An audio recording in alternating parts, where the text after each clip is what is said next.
उमामहेश्वराय नमः वस्त्र समर्पयामि। वस्त्र वाहिल्यानंतर देवते सखी पार्वतीला कापडाचे का? हो कापडाचे रंगीत वस्त्र असतील तेव्हा, पांढरे असतील ते शंकराला लावा तेव्हा सखी पार्वतीला नाही नाही सगळं काढायचं ते तिला काय विकायला जायचं का बाजारात म्हणजे असंच वाहू का फक्त करंडा पण माझ्या शब्दाकडे लक्ष द्या काही नका करू नाही तर मग फटाफट उरकून घेऊन मी जातो घरी हे बघा त्या बांगड्यांच्या मध्ये करंडा आहे त्याला लाल रंग आहे तो कुंकवाचा करंडा आहे दोन्ही बाजूला 2 बांगड्या आहे आणि तो करंडा थोड्या वेळी मी घरी गेल्यावर उघडून पाहिलं त्याच्या खाली तर एक काळा मणी असतो म्हणून ते मंगळसूत्र बांगड्या आणि ते पाहिलं नाही हो खाली ठेवा ते पाहिलं तुमच्याकडे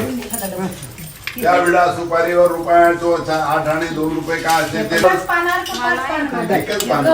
2 पानं 1 मांडलंय म्हणलं त्या